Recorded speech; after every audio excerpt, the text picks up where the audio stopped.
antum muslimun. Jemaah sekalian, bapak-bapak, saudara yang semoga senantiasa dirahmati oleh Allah Subhanahu wa taala. Sebelumnya kami mohon maaf tidak bisa menyampaikan pembahasan tentang sirah Nabi sallallahu alaihi wasallam. Kita pending dulu dengan suatu hal, maka di kesempatan malam hari ini kita akan bawakan sebuah judul dengan judul senjata seorang mukmin. Bagaimana Nabi sallallahu alaihi wasallam telah menyebutkan dalam suatu hadis, kata Nabi sallallahu alaihi wasallam, ad-du'a'u silahul mu'min. Bahwasanya doa merupakan senjatanya orang-orang yang beriman. Insyaallah maka di kesempatan malam hari ini kita akan sejenak membahas tentang hal-hal yang terkait dengan doa.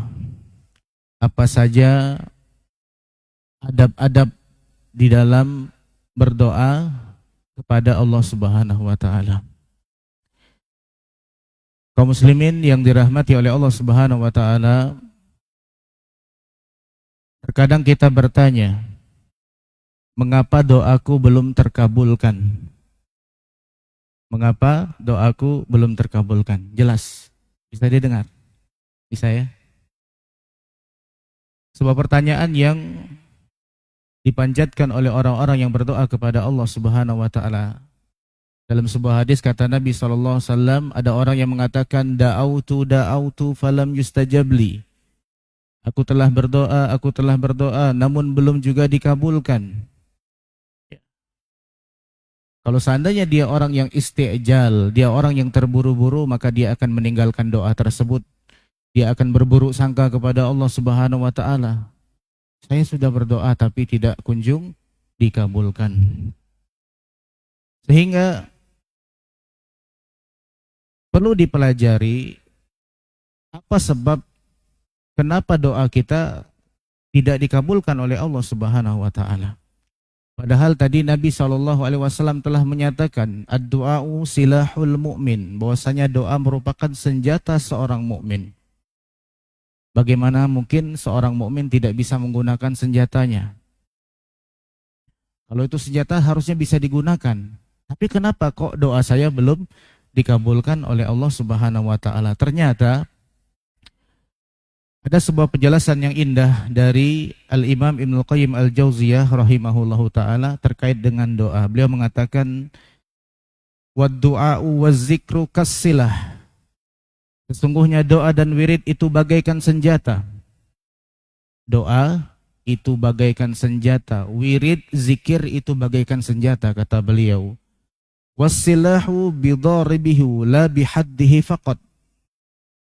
Dan kehebatan sebuah senjata itu tergantung dengan orang yang menggunakannya, bukan hanya karena ketajamannya saja. Kalau punya senjata, kata beliau, itu tergantung dengan bagaimana kemahiran, kepiawaian, kehebatan orang yang menggunakan senjata tersebut. Bukan semata-mata pedangnya tajam, bukan. Begitu juga dengan doa. Ya, begitu juga dengan doa. Beliau ingin mengisyaratkan kepada kita, seharusnya kita itu piawai menggunakan senjata doa.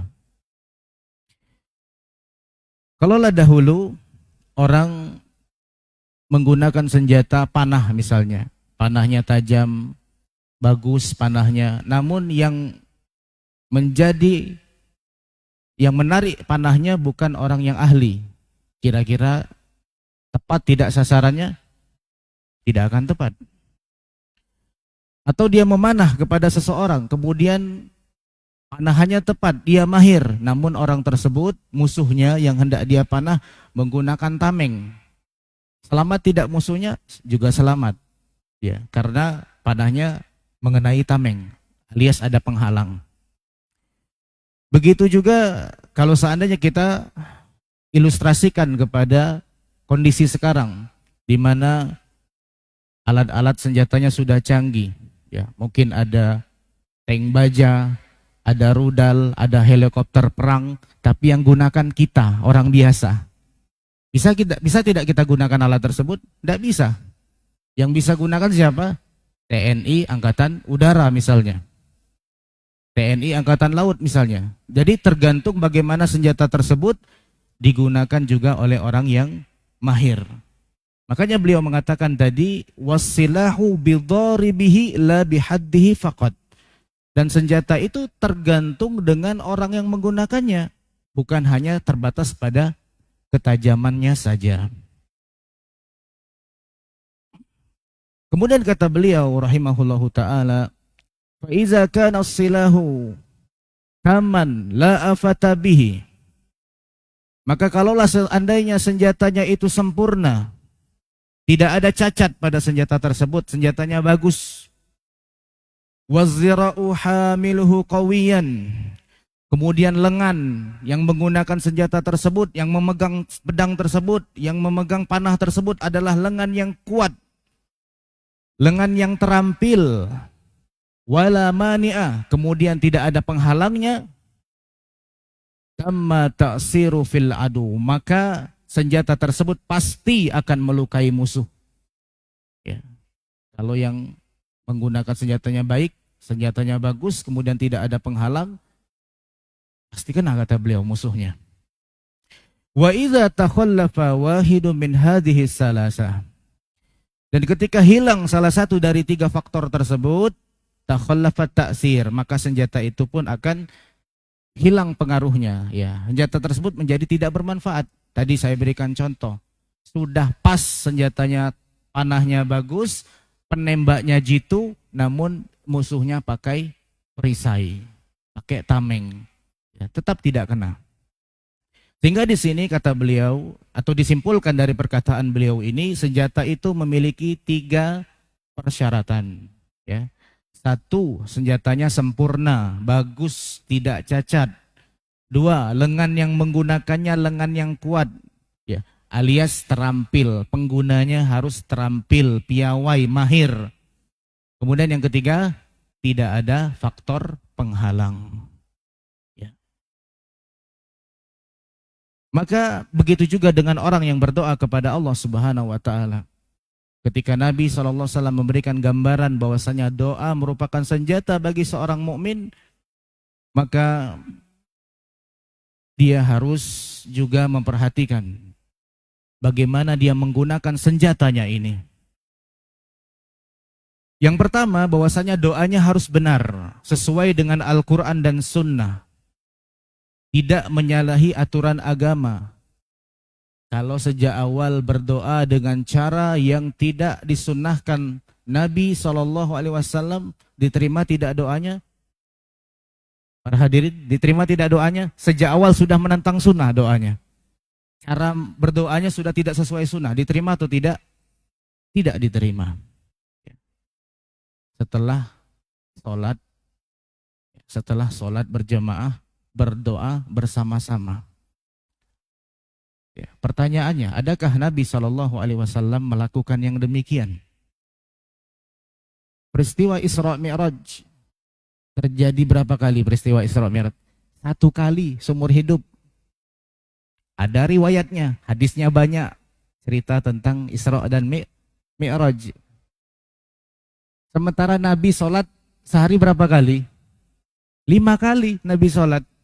Harusnya kalau memang setelah sholat Nabi zikir berjamaah atau Nabi memimpin doa berjamaah, harusnya sudah banyak riwayat hadis yang menceritakan itu kepada kita. Tapi mana? Apakah ada di dalam Sahih Bukhari? Apakah ada di dalam Sahih Muslim? Apakah ada di dalam Kutubus Sittah? Tidak ada sama sekali. Maka sejak awal ketika doanya tidak benar, maka otomatis ini menyalahi kriteria senjata yang pertama, yaitu senjatanya harus sempurna, tidak ada cacat. Ini sudah cacat doanya. Doanya menyelisihi sunnah Nabi SAW. Kemudian doa yang benar tersebut, doanya harus sesuai dengan konteks. Ya, doanya doa yang baik. Bukan mendoakan permusuhan, ya, atau memutus tali silaturahim misalnya. Atau berdoa dengan doa-doa yang tidak masuk akal. Ya Allah, kembalikan aku ke masa kecil misalnya. Ingin jadi kecil lagi. Bisa tidak Pak? Tidak bisa. Atau tidak pernah sekolah, berdoa, ya Allah jadikan aku presiden. Kan ada sunatullah, ada sebab, ada akibat. Ya, maka doanya menyelisih konteks. Ya Allah jadikan matahari itu dingin misalnya. Kan doanya sudah tidak benar sejak awal. Maka ini yang pertama, agar doa bisa sempurna, tidak ada cacat, doanya harus sesuai dengan sunnah Nabi SAW. Kemudian doanya tersebut konteksnya benar. Kemudian yang berdoa pun harus melakukan adab-adab di dalam berdoa. Memperhatikan apa saja yang dianjurkan oleh Nabi SAW. Memperhatikan arahan Allah Subhanahu wa taala di dalam berdoa. Pada saat dia berdoa bagaimana, sebelum dia berdoa bagaimana, setelah dia berdoa bagaimana, itu semua diajarkan, dituntunkan, diarahkan oleh Allah Subhanahu wa taala dan Rasulnya Shallallahu alaihi wasallam. Kemudian yang ketiga, agar doa itu mustajab, diterima oleh Allah Subhanahu wa taala, maka pastikan tidak ada penghalang, tidak ada faktor penghalang yang menghalangi doa seorang hamba, terhijab doanya antara dia dengan Rabb-nya, Allah tabaraka wa taala. Maka bisa jadi pertanyaan yang diajukan, mengapa doaku tidak kunjung terkabul? Mengapa senjataku seakan-akan tidak ampuh? Ya, bisa jadi hal tersebut terjadi karena apa? Seorang kurang ya dalam memperhatikan sebab-sebab terkabulnya doanya kepada Allah Subhanahu wa taala, di antaranya memenuhi adab-adab dalam berdoa. Baik, kita akan menyebutkan atau mempelajari beberapa adab yang bisa menjadikan doa kita dikabulkan oleh Allah Subhanahu wa taala. Bukan berarti saya yang menyampaikan doanya pasti makbul, bukan. Ya. Kita sama-sama mempelajari, mudah-mudahan setelah ini kita pelajari, kita praktekkan, kita merasakan ternyata doaku mulai diijabahi oleh Allah Subhanahu wa taala. Adab yang pertama adalah hendaknya seorang hanya meminta kepada Allah Subhanahu wa taala. Jemaah sekalian, inti dari ibadah adalah doa. Siapa yang bilang seperti ini? Yang menyebut ini adalah Nabi sallallahu alaihi wasallam. Kata Nabi, ad-du'a'u huwal ibadah. Dalam riwayat, ad-du'a'u mukhul ibadah. Bahwasanya doa itu intisarinya ibadah. Doa itu otaknya ibadah. Ya. Ya, manusia itu kalau tidak ada otaknya, bagaimana manusia kalau tidak ada otaknya? Ya. Sama seperti sabda Nabi SAW, al-hajju arafah. Ya. Bahwasanya haji itu Arafah, bukan bermakna bahwasanya haji itu ya hanya wukuf di Arafah. Banyak yang lain, ada tawaf, ada sa'i, ada yang macam-macam yang lain-lain. Pak Haji lebih ngerti ya. Namun kenapa disebut al-hajju Arafah? Menunjukkan bahwasanya kemuliaan, seakan-akan itu adalah inti dari ibadah haji. Demikian juga ibadah itu banyak. Ibadah itu salat, ibadah itu puasa, zakat, haji, macam-macam banyak ibadah. Namun Nabi mengatakan di sini untuk menunjukkan tentang keutamaan besarnya kedudukan berdoa kepada Allah Subhanahu wa taala, kata Nabi, ad-du'a'u huwal ibadah, ad-du'a'u mukhul ibadah. Doa itu adalah intisarinya ibadah, doa itu adalah otaknya ibadah. Ya. Maka pahami ini. Ketika doa itu adalah ibadah, bahkan intisarinya ibadah, maka tidak layak suatu ibadah diserahkan kepada selain Allah Subhanahu wa taala. Makanya adab yang pertama, berdoalah, memintalah hanya kepada Allah Subhanahu wa taala. Para ulama menyebutkan bahwasanya doa itu terbagi menjadi dua. Ada yang namanya doa ibadah, doa ibadah.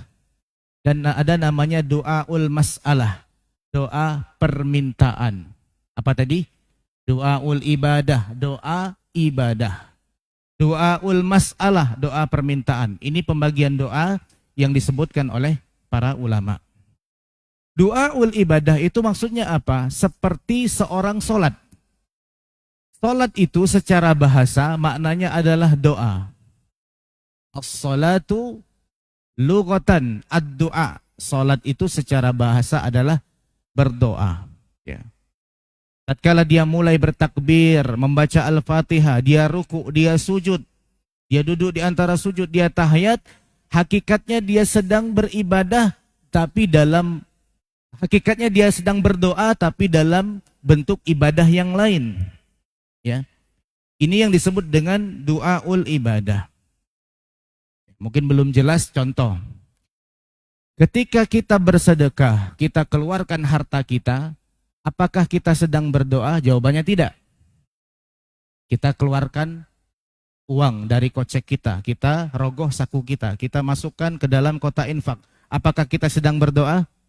Jawabannya tidak. Tapi ini kata para ulama doaul ibadah. Ini doa ibadah, doa berupa perbuatan ibadah. Maksudnya apa? Ketika kita bersedekah, ketika antum bersedekah, antum keluarkan uang antum seakan-akan mengatakan, ya Allah, masukkan aku ke dalam surga dengan sedekahku ini. Betul apa betul? Betul. Ya Allah, selamatkan aku dari neraka dengan infak sodakohku ini. Nah, jadi itu yang dimaksud dengan apa? Doaul ibadah. Seperti kita sholat, ya Allah, aku sholat agar aku terhindar dari kemurkaanmu. Aku ingin masuk ke dalam surgamu. Demikian jenis doa yang pertama, doaul ibadah. Adapun doaul mas'alah, yaitu doa kepada Allah Subhanahu wa taala dengan meminta sesuatu. Ya Allah, berikan kepadaku kesehatan. Ya Allah, berikan kepadaku harta. Berikan kepadaku istiqomah. Berikan kepadaku hidayah. Tunjukkanlah aku, mudahkanlah aku meraih husnul khotimah. Maka permintaan-permintaan yang sedemikian itu disebut sebagai apa? Doaul ibadah apa masalah? Doaul masalah. Ya. Sehingga ingat ini, ya, agar kita bisa membedakan, ada namanya doaul ibadah, ada namanya doaul masalah. Nah, semua ini ya masih membahas poin yang pertama, tidak boleh diberikan kepada selain Allah Subhanahu wa taala. Inilah hakikat tauhid. Ya, ketika seorang merealisasikan iyyaka na'budu wa iyyaka nasta'in. Hanya kepadamu ya Allah kami menyembah dan hanya kepadamu ya Allah kami memohon pertolongan. Makanya Nabi SAW berwasiat kepada seorang anak kecil, sahabat kecil, Ibnu Abbas radhiyallahu taala anhuma. Kata Nabi SAW, iza sa'alta fas'alillah wa iza ista'anta fasta'in billah. Apabila engkau meminta, maka mintalah kepada Allah. Apabila engkau memohon pertolongan, maka mohonlah pertolongan hanya kepada Allah Subhanahu wa taala. Kenapa? Karena semua perkara dalam genggaman Allah Subhanahu wa taala. Kalau minta tolong sama Allah. Kalau meminta sesuatu, minta sama Allah. Semua perkara di atas permukaan bumi ini semuanya berada dalam koridor genggaman Allah Subhanahu wa taala. Tidak ada yang menghidupkan, mematikan, mengatur, memberi rezeki. Ya, semuanya dari alam semesta ini kecuali Allah Subhanahu wa taala. Semuanya berada di dalam pengaturan dan tidak ada satupun yang luput dari pengawasan Allah Subhanahu wa taala. Makanya kata Nabi melanjutkan nasihatnya kepada Ibnu Abbas, wa'lam annal ummata law ijtama'at ala an yanfa'uka bi syai'in lam yanfa'uka illa bi syai'in qad katabahu Allahu lak. Ketahuilah kalau seandainya sebuah umat mereka berkumpul bersatu padu ingin memberikan manfaat kepadamu, maka mereka tidak akan bisa memberikan manfaat tersebut kepadamu kecuali sekedar apa yang Allah izinkan kepadamu. Ya.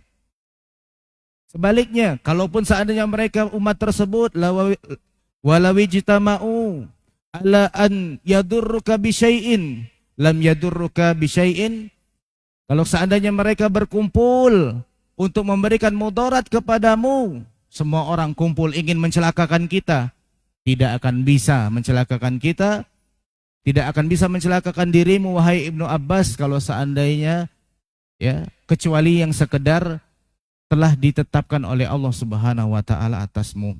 Jadi dalam hadis ini Nabi SAW mendidik hati para sahabat agar bergantung kepada siapa?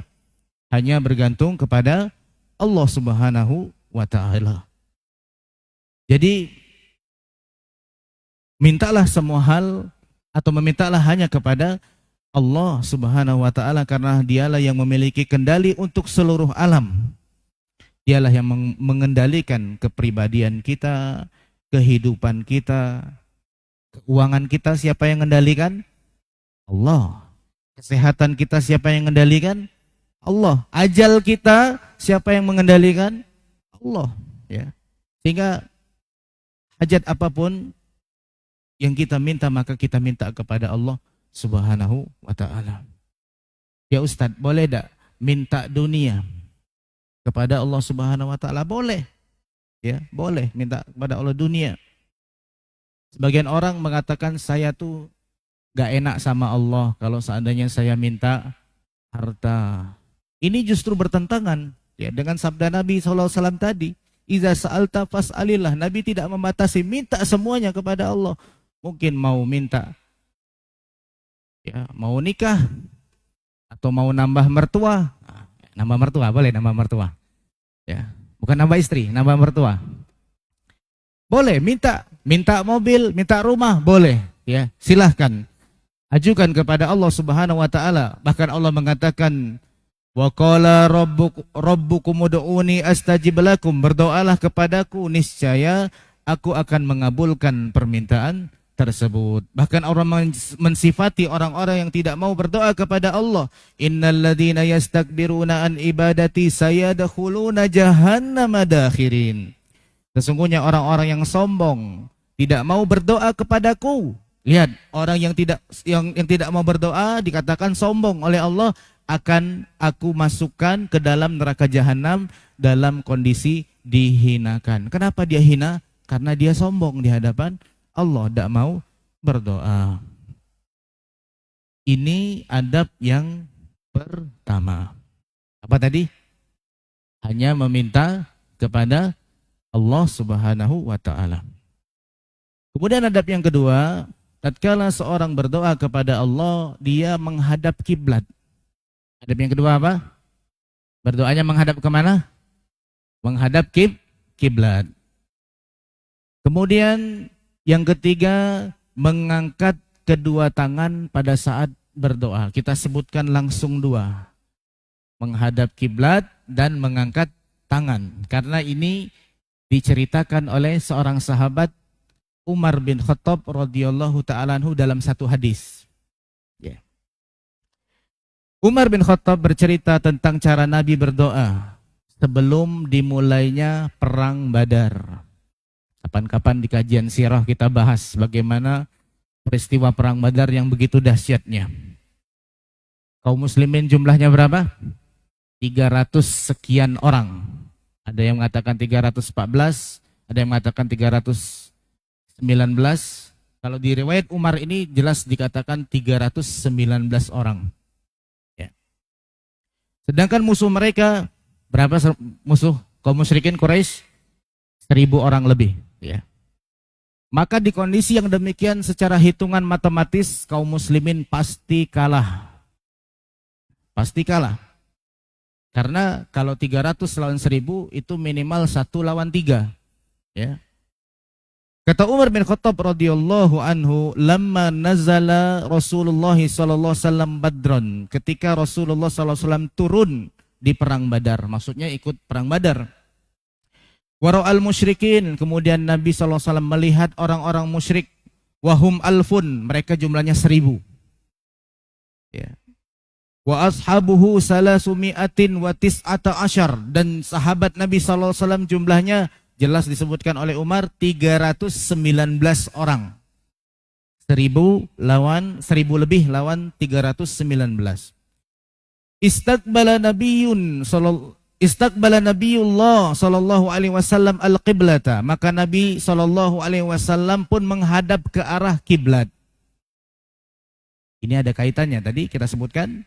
Summa madda yadaihi, kemudian Nabi sallallahu alaihi wasallam membentangkan atau mengangkat kedua tangannya. Nah, dari sini, dari hadis ini para ulama mengambil adab di dalam berdoa, ya. Adab yang kedua tadi apa? Menghadap kiblat. Adab yang ketiga, mengangkat kedua tangan.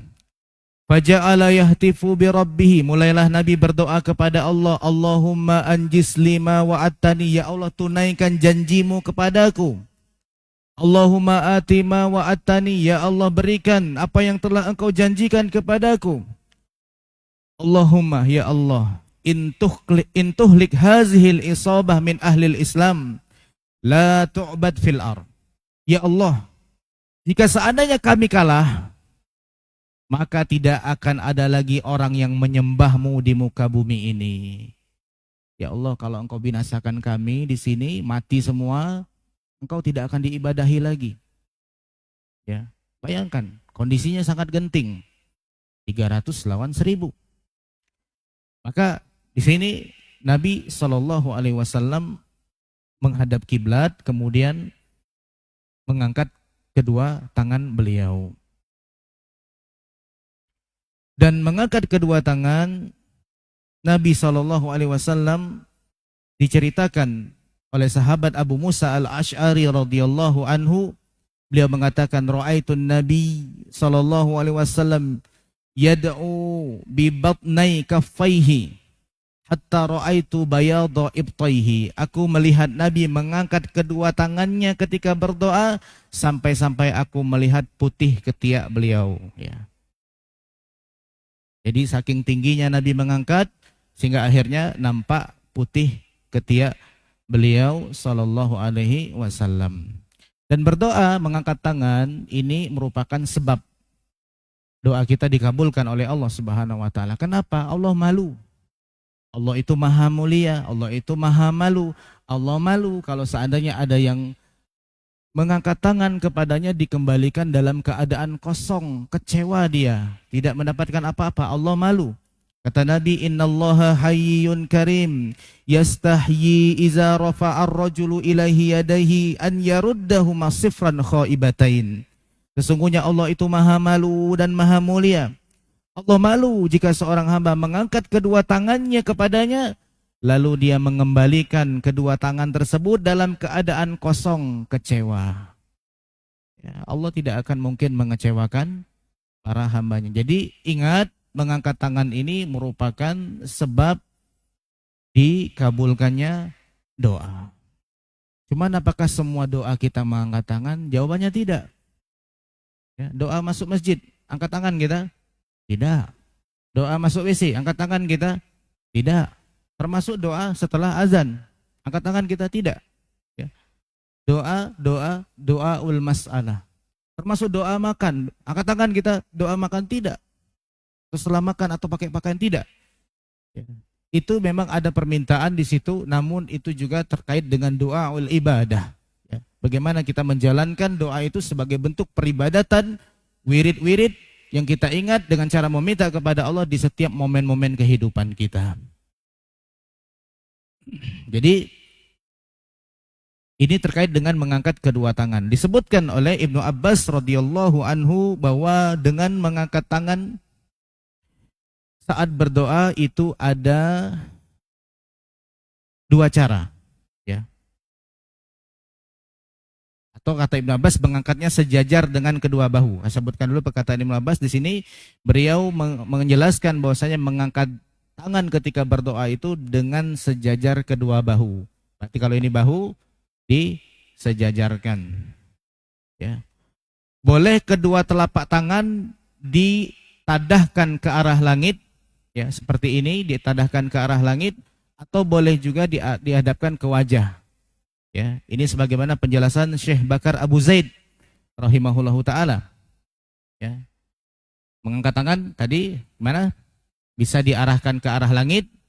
Pertama disejajarkan dengan bahu, diarahkan ke arah langit, atau boleh juga diarahkan ke arah wajah. Dua-duanya diperbolehkan. Itu cara yang pertama. Adapun cara yang kedua disebut dengan ibtihal.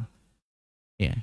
Cara yang disebut dengan ibtihal ini yang dilakukan Nabi di perang Badar, yaitu mengangkat setinggi-tingginya. Ya, sampai kelihatan putih ketiak beliau. Kapan itu dilakukan? Ketika kondisinya genting. Ya, kalau Nabi dulu gentingnya kapan? Kalau perang. Kalau kita misalnya besok jatuh tempo hutang. Besok hutang harus bayar. Uang nggak ada. Nah, ini kondisi genting. Maka di situ kita ingat, ya Allah, hutang ya Allah. Jadi itu.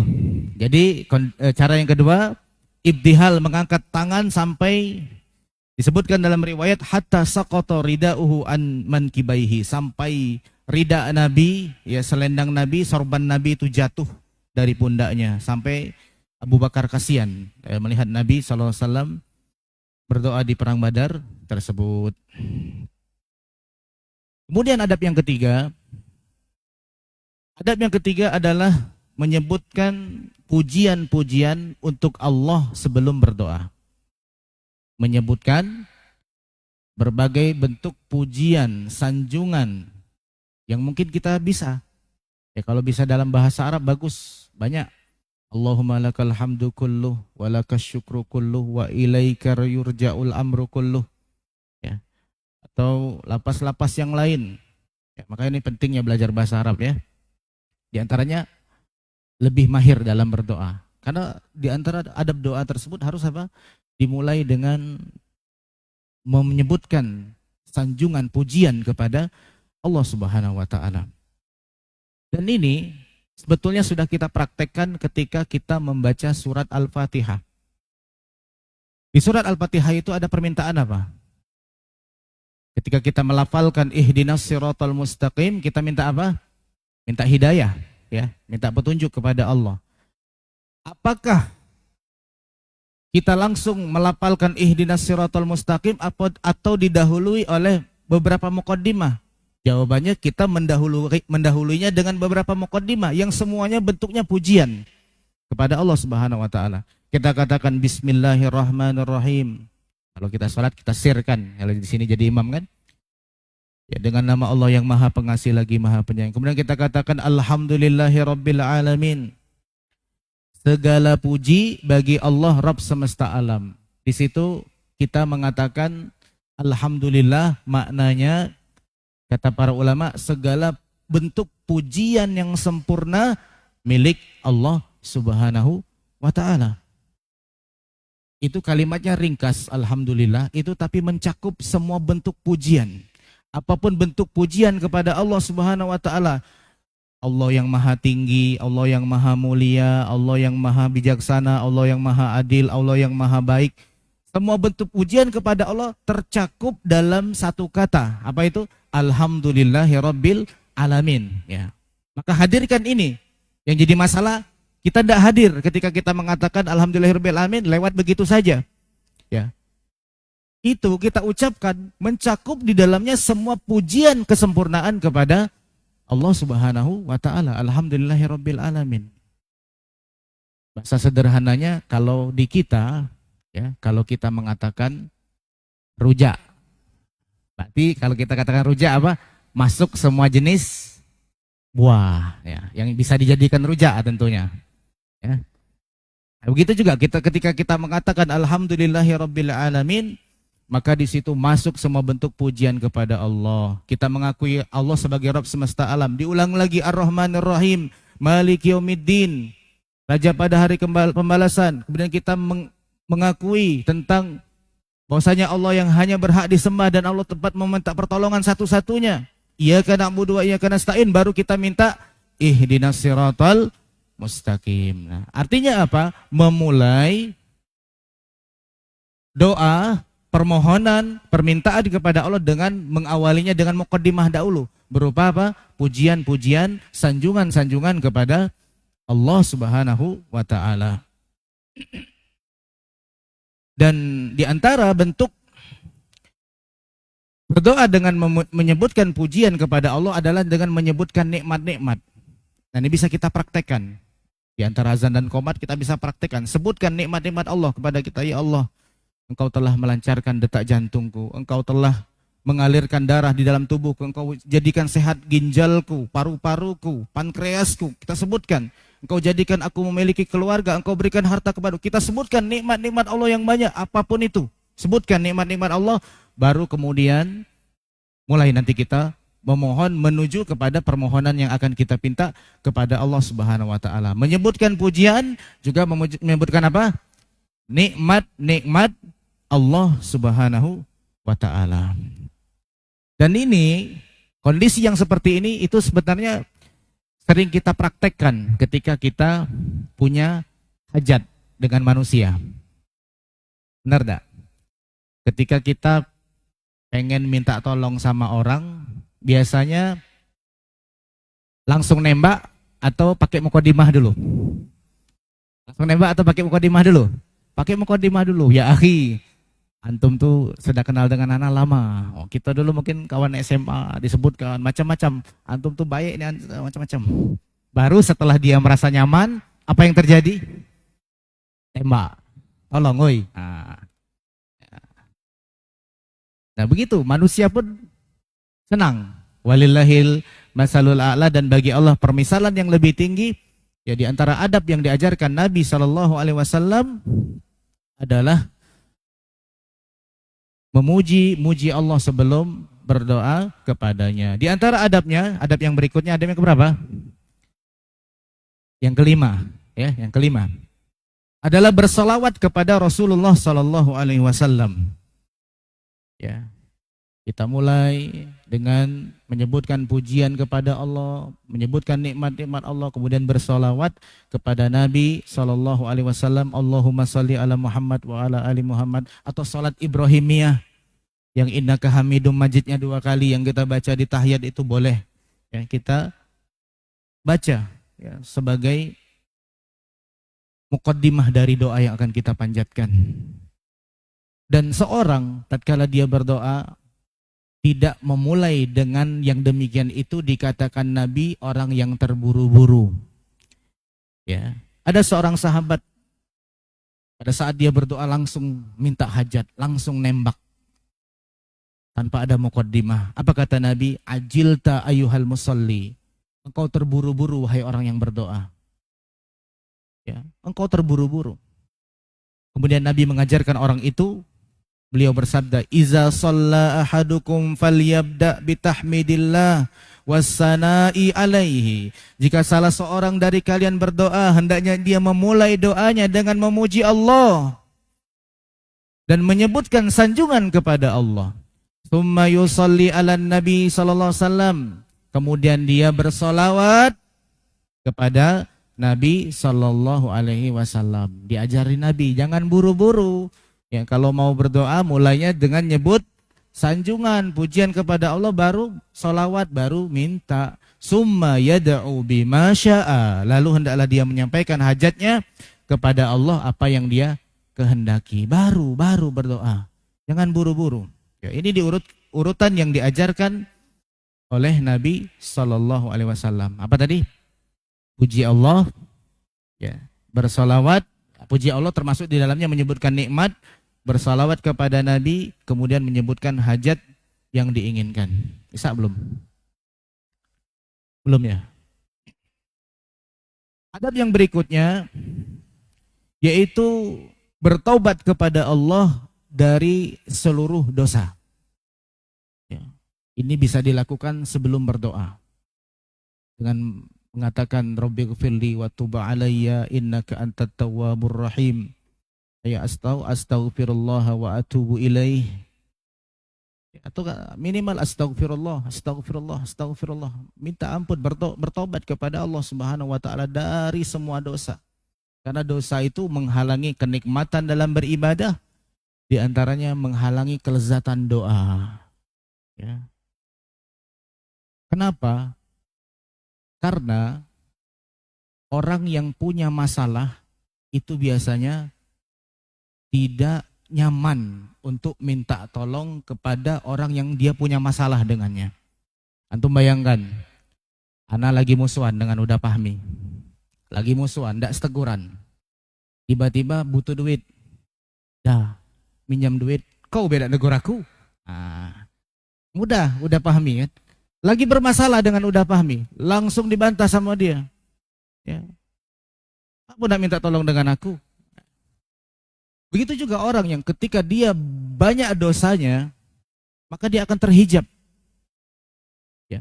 Dia tidak akan bisa menikmati atau berprasangka baik kepada Allah Subhanahu wa taala dari apa yang dia panjatkan. Ya kita kan susah bersangka baik kepada orang yang kita lagi musuhan sama dia. Jelas-jelas kita lagi musuhan sama dia, nak minta tolong, bisa tidak kita berprasangka baik? Pasti ditolong aku oleh dia. Bisa kita seperti itu? Tidak bisa. Kita lagi musuhan sama dia. Begitu juga orang yang sedang membangun permusuhan dengan Allah. Dengan apa? Dengan dosa-dosa yang dia lakukan, maka sulit bagi dia untuk berprasangka baik kepada Allah. Maka mulai sebelum berdoa, bertaubat kepada Allah Subhanahu wa taala dari semua dosa, terkhusus, terlebih kata Nabi, dari dosa-dosa menyantap, mengkonsumsi yang haram. Ya. Seorang ulama Yahya bin Mu'az Ar-Razi berkata, la tahjubanna du'aaka bizunubika. Jangan engkau halangi doamu dengan dosa-dosa yang kau lakukan. Jangan kau halangi apa? Doamu itu dengan dosa-dosa yang kau lakukan tadi. Orang akan sulit untuk berprasangka baik kalau dia sedang musuhan sama Allah. Ya, dengan apa? Dengan dosa-dosa. Maka mohon ampun kepada Allah Subhanahu wa ta'ala. Bisa belum? Mikir lagi. Maka mulailah dengan istighfar.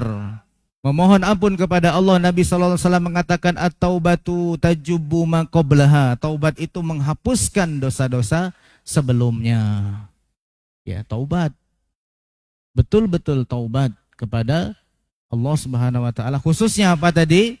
Dari hal yang haram. Ya. Makanan yang haram, babi, homer jelas haram. Tapi makannya nasi dari hasil korupsi, haram tidak? Haram. Makannya es teh jumbo, kok makannya? Minumnya es teh jumbo, tapi dari nyolong, haram tidak? Haram. Ya, jadi makanannya halal, cara mencarinya pun harus halal. Sehingga Nabi SAW menyebutkan tentang seorang yang dia mengumpulkan banyak sekali sebab-sebab doa, yang mestinya dengan sebab doa tersebut harusnya doanya dikabulkan. Harusnya doanya dikabulkan. Nabi SAW mengatakan tentang seorang yutilus safar ash'asa aghbar. Orang ini sedang bersafar, rambutnya berdebu, bajunya lusuh. Ya. Orang safar, di antara orang safar itu apa? Mendapatkan doa yang mustajab ketika safar. Orang ini sudah lama safar, yutilus safar, sudah melakukan safar yang panjang. Di zaman dahulu, safarnya berat. Ya, sampai-sampai disebutkan ash'asa aghbar, rambutnya kusut berdebu. Dan Nabi mengatakan rubba ash'asa aghbar madfu'un bil abwab law aqsama 'alallahi la abarrah. Betapa banyak orang yang penampilannya kucel, lusuh. Kalau seandainya dia bersumpah atas nama Allah dikabulkan. Nah, jadi di sini dia mengumpulkan dua sebab. Dia safar, dia kondisinya kucel. Ya, kalau kita mungkin letih. Makanya doa yang paling di antara doa mustajab di bulan Ramadan itu apa? Ketika menjelang berbuka, karena itu kondisi fisiknya lagi lemah. Lagi lemah, lapar-laparnya, kemudian dia berdoa kepada Allah. Ini kondisi disukai oleh Allah Subhanahu wa taala. Kemudian kata Nabi, yamuddu yadaihi ilas sama, kemudian dia menengadahkan kedua tangannya ke arah langit, mengangkat tangannya. Tadi kita sebutkan Allah malu kalau seandainya orang mengangkat tangan, kemudian dikembalikan kosong. Malu Allah kalau seandainya mengecewakan orang ini. Artinya sudah terkumpul tiga. dia safar, dia kucel, dia mengangkat kedua tangan. Kemudian dia mengatakan yaqulu ya Rabbi, wahai Rabbku, wahai Rabbku. Dia mengakui Allah sebagai Rabb semesta alam. Ini bentuk pujian kepada Allah. Ini sebab yang keempat. Ya. Dia mengangkat tangan berdoa kepada Allah Subhanahu wa taala. Mestinya dengan sebab-sebab yang terkumpul pada dia ini 1 2 3 4 ini mestinya doanya mestinya apa? Dikabulkan oleh Allah. Namun sayangnya mat'amuhu haram, makanannya haram, wa mashrabuhu haram, minumannya haram, wa malbasuhu haram, pakaiannya haram, wa ghuziya bil haram, dagingnya tumbuh dari hal yang haram.